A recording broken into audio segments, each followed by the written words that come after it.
تو minimum quality standards higher education commission نے اس وقت بنائے تھے جبکہ یہ کوالٹی ایشورنس کا پروگرام یونیورسٹیوں کے لیے شروع کیا گیا تھا.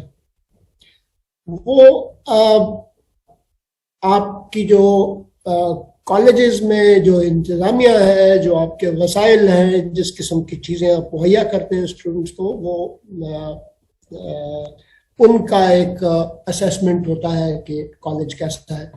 آپ نے سنا ہوگا یونیورسٹیوں میں پہلے رینکنگ ہوتی تھی، ہائر ایجوکیشن کمیشن ایک رینکنگ کرتا تھا، اور اس رینکنگ کی بنیاد یہ تھی کہ وہ جا کر دیکھتے تھے کہ کون کون سی سہولیات اور فیسلٹیز موجود ہیں، کس کس قسم کے قوانین موجود ہیں، گورننس سسٹم ان کا کیسا ہے، اس طرح. تو کالجوں کے لیے بھی انہوں نے ساتھ یہ بنائے تھے. تو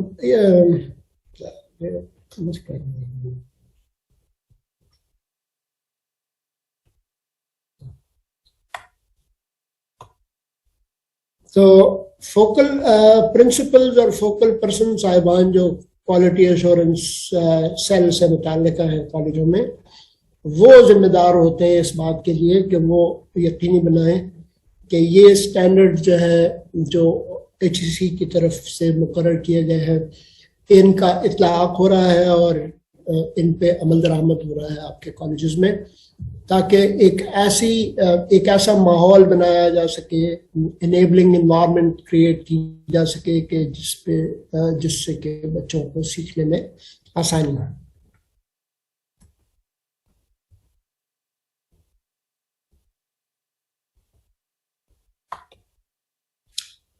منیمم کوالٹی سٹینڈرڈز کے حوالے سے آپ کے سامنے یہ ایک سلائیڈ ہے جس میں 10 پوائنٹس لکھے ہوئے ہیں. یہ ہم نے اپنی ٹریننگ میں بھی اس وقت بتائے تھے، ابتدا میں جب ہم 2019 میں ٹریننگز کر رہے تھے. ایک چیز جو پہلا پوائنٹ ہے جس سے کہ یہ سارا شروع ہوتا ہے وہ ہے کہ آپ جس ادارے میں ہیں وہ چاہے ایک ضلع کا کالج ہو، چاہے دوسرے ضلع کا کالج ہو، چاہے وہ JMC ہو یا وہ کلسٹر کالج ہو، کسی بھی کالج میں ادارے میں آپ کو ایک ویژن بنانے کی ضرورت ہے جو یعنی جو ان وے آپ کا ایک ٹارگٹ ہوتا ہے کہ ہم اپنے ادارے کو we would like to see our institution achieving that target say in a matter of a few years or وہ ایک اسٹینڈرڈ ٹائم رکھ دیتے ہیں.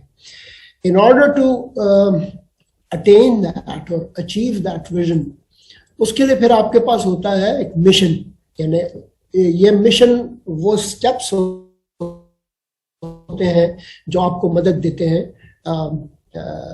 ویژن کو اچیو کرنے میں، اور ساتھ اس کے گولز ہوتے ہیں. تو جب آپ کے پاس جب آپ منیمم کوالٹی سٹینڈرڈز پہ کام کرنا شروع کریں گے اور اپنی فیڈ بیک بھیجیں گے، تو اس کا پہلا نقطہ جو ہوگا وہ یہ ہوگا کہ آپ کے کالج کا what is the vision of your college, what do you وہ ایک اسٹیٹمنٹ ہوتی ہے چھوٹی سی جس میں ان اے وے آپ نے، اور یہ اسٹیٹمنٹ سلوگن کی شکل میں نہیں ہوتی، یعنی نعرہ نہیں ہوتا، بیسیکلی آپ ایک اسٹیٹمنٹ دیتے ہیں کہ جی ہمارا ادارہ اس قسم کے کام کر سکتے ہیں. جیسے آپ نے قائد اعظم کا جو جس میں پڑھا کرتے تھے اس کے بارے میں سنا ہوگا کہ enter to learn and leave to serve، اس قسم کی چیزیں جو ہے یہ ہوتی ہیں. یا آپ اداروں کو کیسا بنانا چاہتے ہیں، اس کی بڑی مثالیں ہیں، آپ لوگ انٹرنیٹ پہ سے بھی دیکھ سکتے ہیں. تو ویژن، مشن اور گولز تیار کرنا جو ہے یہ کالج کا کام ہے. اب ظاہر ہے کہ آپ کے پاس کالج میں جو ایک مینجمنٹ کاؤنسل ہوتی ہے کالج کی، جو اپنی مینجمنٹ کاؤنسل ہوتی ہے جس میں کہ پرنسپل صاحبان ہوتے ہیں یا صاحب خواتین جہاں پہ ہیں وہ ہوتی ہیں، آپ کی فیکلٹی کے چند لوگ ہوتے ہیں، سینئر اساتذہ، اور یہ سارے بیٹھ کر پھر ایک ویژن، مشن اور اپنے لیے گولز سیٹ کرتے ہیں، اور وہ حقیقت پسندانہ گولز ہوتے ہیں جو ایک مخصوص ٹائم لائن کے اندر جن کو اچیو کیا جا سکے. So the first of the points is vision, mission and goals, irrespective of the fact that all these colleges belong to the higher education department and are working under either the Directorate of Higher Education or, for that matter, the Directorate of Commerce, Education and Management Sciences, irrespective. Each college should have a vision statement, a simple, realistic vision statement, and 2, 3, or 4 steps to achieve that vision in a few years' time. And you can keep revising the vision and mission statements every few years, if you like, and the goals that you have set for yourself. This basically carries in the total weightage 5% marks. So if your college has a vision statement, a mission statement, and goals set up for your colleges, this will give you in the evaluation 5 marks. The second point relates to the academic programs and evaluation. What kind of academic programs are being run in your college now? As I've seen in fact, all of our colleges perhaps have an intermediate program also, where students of FA, FSC are enrolled and they study and then they appear in the board's examinations. But since we are talking exclusively about the higher education here, and our mandate is to keep an eye on that, we will basically exclude the intermediate classes and focus only on BS programs, or in those colleges where BS program is not offered, the associate degree program that has been launched. So now, question is, how many programs are offered, BS programs are offered by your college? In what subjects? And how are they evaluated?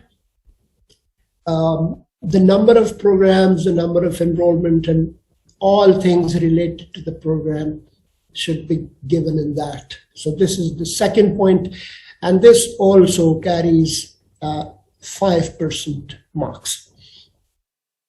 The third point is student support services, guidance and counseling, and for that matter, health material and research opportunities, and taking them to other places, sports events, other things. So anything that relates to the student support services, you can see on your screen that it carries 10% marks, which is a 1/10 basically of the total evaluation. So student support services are very essential.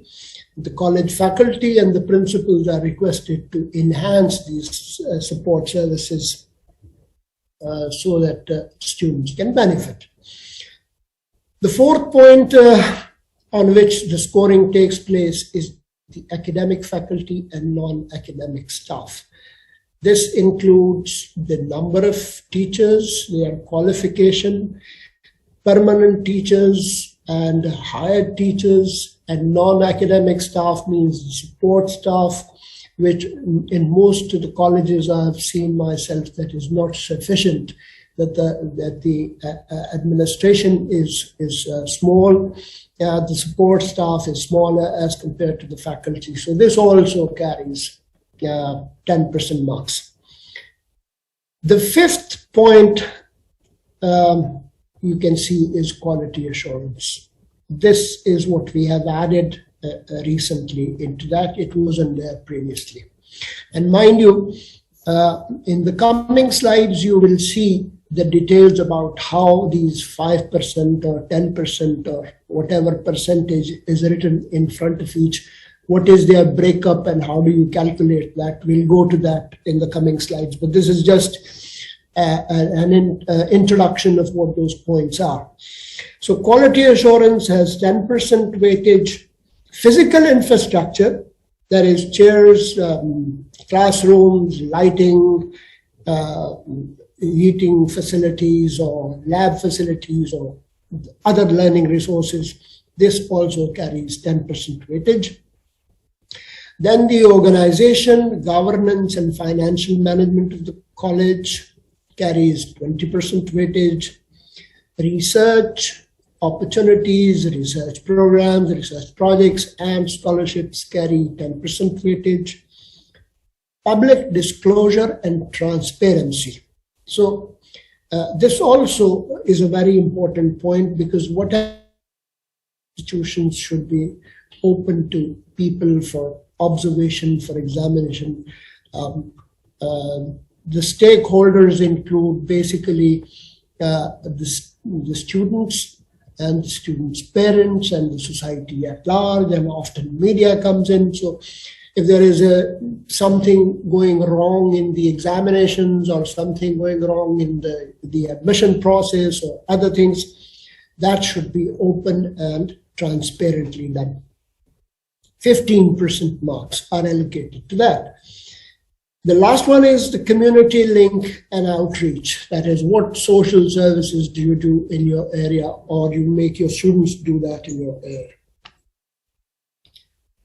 Now we go to, and please don't be confused with it, because there will be some discrepancy. As you see on the top of this slide, it says 9 standards, but as I told you in the previous slide, that the quality assurance has been recently added, so they have now actually become 10.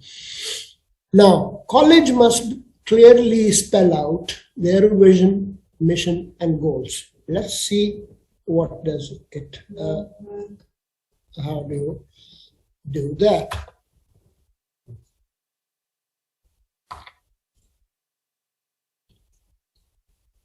Now, as you can see, this is standard number 1, vision, mission, and goals, 5% marks for that. The college has a clearly spelled out statement of for describing its vision, mission, and goals. If you have that,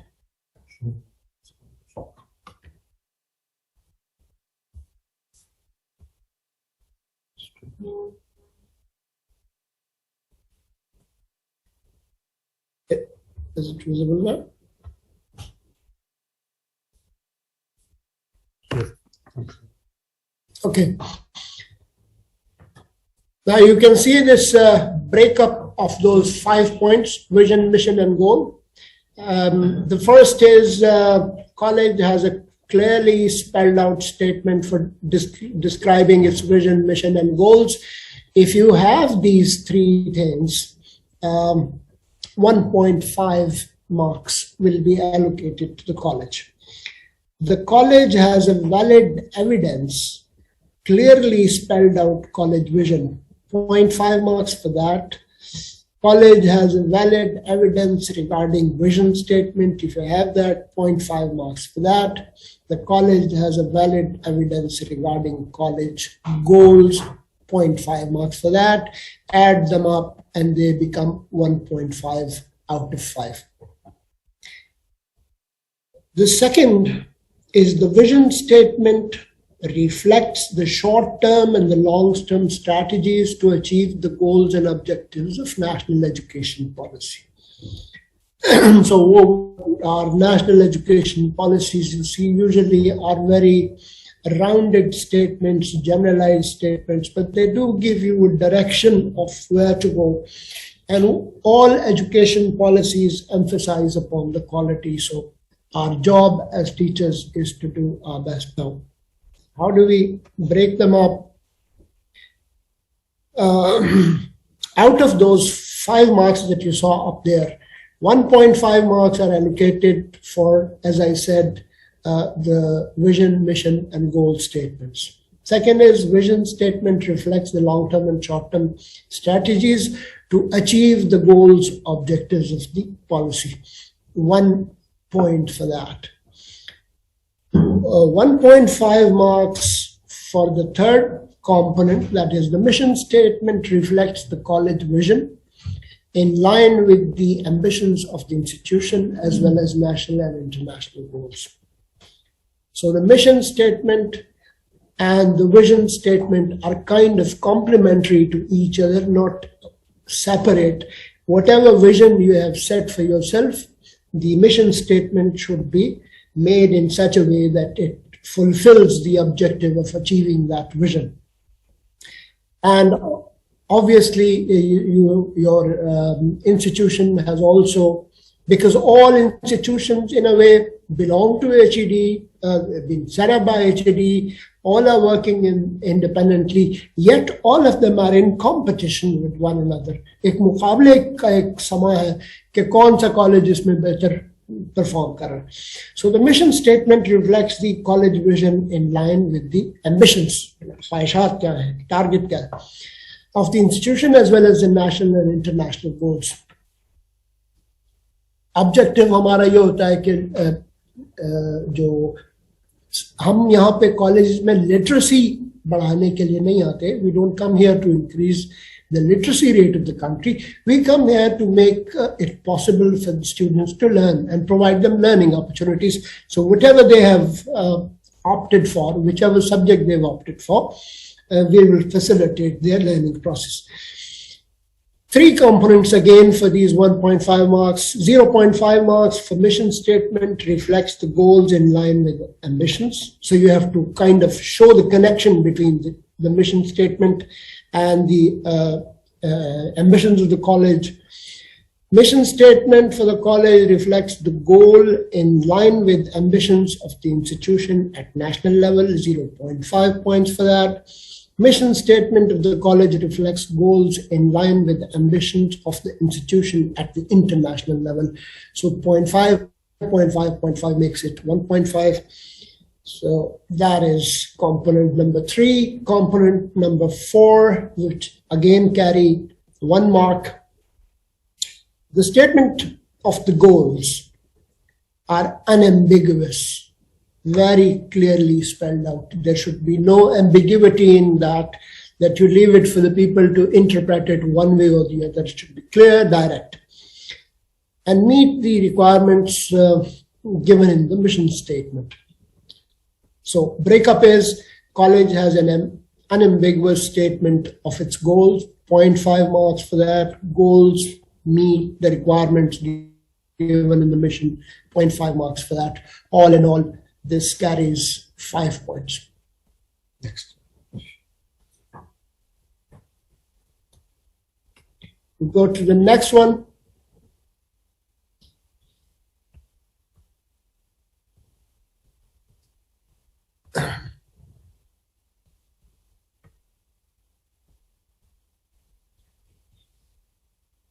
Academic programs offered by the college are consistent with their vision.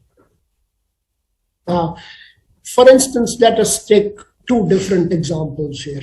There are commerce and business education colleges. So their targets or their vision would be to attain a position as a good institution where students are produced in different subjects. So general colleges and the commerce or the business colleges are in a way different from one another, so they can have different things. Then we have girls' colleges and boys' colleges. So there is another difference. In one case, you talk about providing facilities to the gender-based.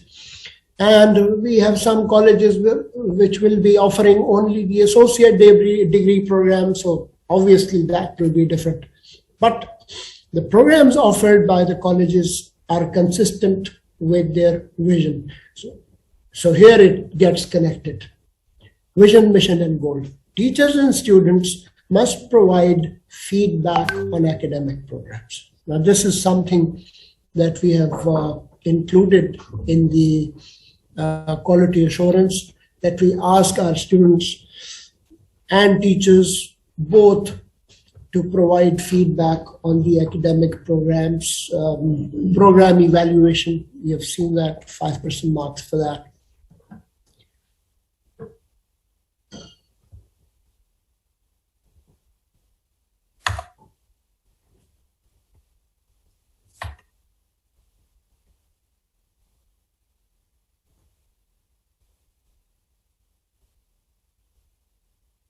Okay, there we go. Standard number 2, carrying 10% of evaluation score. Academic programs and evaluation. Component number 1. Are the academic programs and curricula approved by the affiliated universities, HEC? In most cases, obviously, it will be, because colleges offer only those degree programs that have been allowed to them by the affiliating university. An affiliating university, in turn, follows the guidelines and directions of the HEC. So you have those and you get 2 points for that. The HEC notification provided by the affiliated university, you must have that in your record, HEC notification, that this program, this curricula has been approved for this kind of degree program. For instance, BS Physics or BS Chemistry, so whatever curricula has been approved by the HEC, that will be followed by the university, and in turn that will come to the affiliated college. So that notification you should keep as a document with you. If you have that, you will get 1 mark for that. Then copies of the approved curricula, that is outlines of academic programs, are available for the students in academia. Outlines means not the syllabus, but the broader outlines, that the program is divided into 8 semesters, what subjects are taught in each semester, what is their breakup, what is their weightage, how many credit hours for each course, and things like that. That is kind of the broad outline. If you have that breakup, that you get 1 point for that. Your college gets a score on that. Component number 2 is qualified faculty to deliver the contents in desired manner and support the self-learning of learners. There are 2 things being mentioned here. One is qualified faculty. Obviously, everyone who's been appointed in these colleges, all teachers are colleagues. They've done, completed their 16 years education. Many of them have done 18 years of education by way of MS or MPhil. There are still many others who have done their PhDs. So some are very highly qualified, some are only 16 years, and some in between. Now, qualified faculty, but since each person has a specialization in one subject, therefore, whether the concerned teacher has that qualification for the subject that is being taught. For instance, let's assume that a chemistry professor is teaching Islamiyat. Would that be counted as a qualified teacher? No. This teacher is qualified for chemistry, no, for Islamiyat, obviously. So to deliver the contents in desired manner. What is the desired manner? You take the classroom, the teacher comes, explains their topic, talks about it in detail. If there are any questions, they answer them, and support the self-learning of learners. Now, self-learning has to be basically inculcated. It is there in every human being, self-learning. We do learn many things on our own, even when we are not admitted to the schools. When we are at home as young children, we see things around them and we learn things around from our observations and experiences. But here it's a specific thing. Now, if a student is sitting in a class along with other students, but this student is interested more in reading beyond what is taught to him. So if he wants to, or she wants to go to the library and learn a little more than has been taught, that is self-learning, and opportunities and support for that should be provided to the student. So if that practice is there, it gives you 1 point out of 100. Infrastructure, which includes lab facilities, and lab facilities mean not just the room, which is called the laboratory, but also the necessary equipment, the glassware, the chemicals, the consumables, the other instruments. This comes for the libraries. Then we come to this comes for the laboratories. Then is the library section, which is again an important resource because course books are available. Now, unlike the FAFSC and secondary education, textbooks for the higher education are not provided. There is no textbook for any subject. So what the university does, that they identify the topics for a particular course, and these topics are found in several books. You can read any book and basically help yourself with that. So the books should be relevant to the subjects being taught. Then there is a category of general reference book, for instance, encyclopedias and other general books available. They should be there, okay. If possible, there should be journals also regularly coming to the colleges, but I know, and we all know, that our financial resources are not enough that we can subscribe in dollars to foreign journals, but at least books should be provided enough so that everybody can have access to them. And there should be multiple copies because students will be asking for them. So it includes the lab, it includes the library, and that's the two things. In fact, infrastructure also includes the classroom sitting, the benches or the desks or the chairs or other facilities or things where they can, places where they can stash their stuff. For instance, pigeonholes are made where people keep their things under lock and key. So those kind of facilities, the better the facility, the better will be the score of the college. Point number 4 relates to the college has introduced mathematics, science, computer for art students, 1 mark for each subject. So it has 3 marks.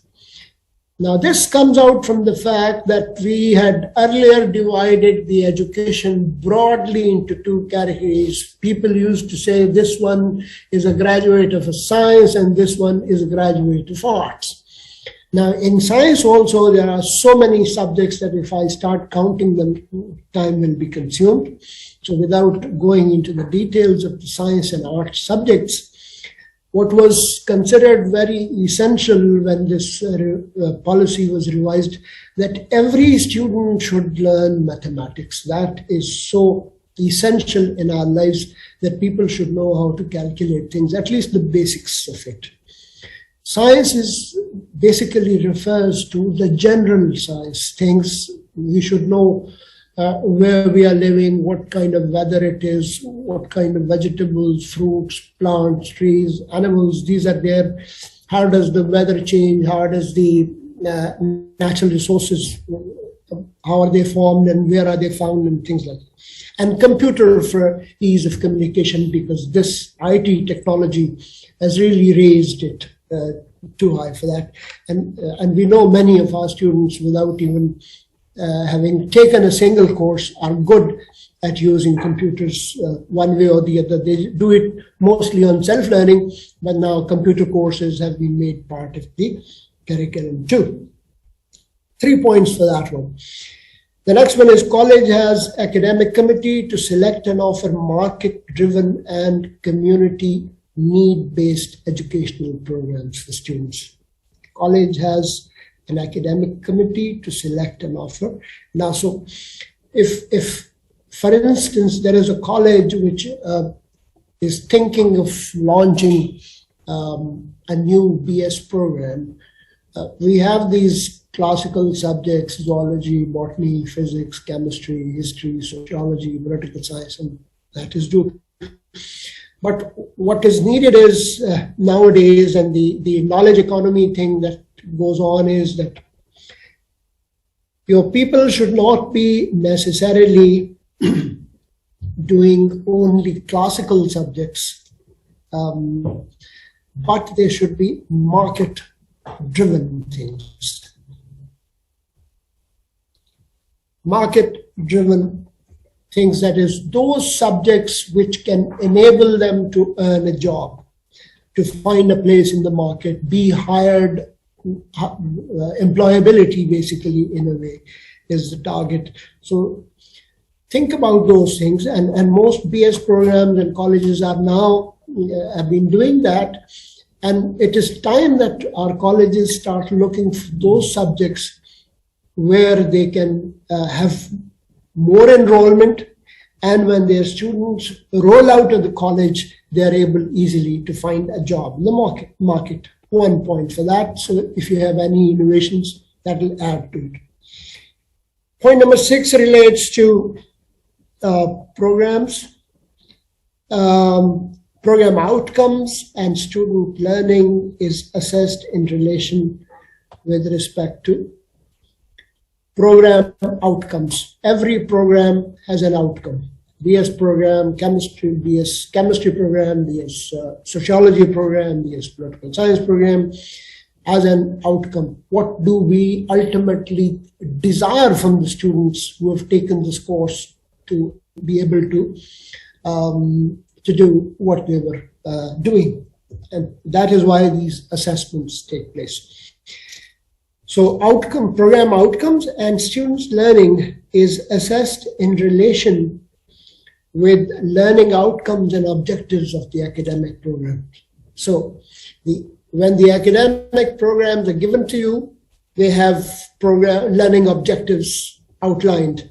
And it has to be seen whether our students are kind of tying themselves up with that or are able to demonstrate that those outcomes have been achieved. 1 point for that. Point number 7 relates to the college as a mechanism of teacher appraisal and evaluation by students. Well, it wasn't there earlier, but now it is there. Through the quality assurance mechanism, it has been put into place. The college mechanism, now all those colleges where the quality assurance cells are working, teacher appraisal is taking place by students and peers. The peers have not been done yet, but the students have been done. 1 point for that. The student feedback about the teacher is documented, analyzed, and used for improvement of faculty. So if it is done in your college, 0.5 marks for that. The college has academic audit mechanism by the affiliating university, higher education department in the province. So college has academic audit. Now, academic audit basically relates to a similar audit as we do in financial cases, but here in this case we see what were the objectives of the courses, how many students were enrolled, what were the facilities given to them, is the enrollment appropriate to them, and whether the students are learning enough. But this is about the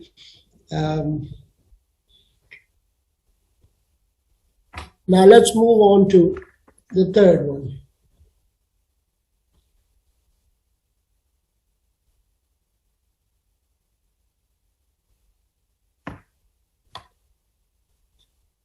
Student-teacher ratio should be 1:20 for science students and 1:25 for social sciences and art subjects. That's also clearly easily understandable because under the semester system, the load of the teacher,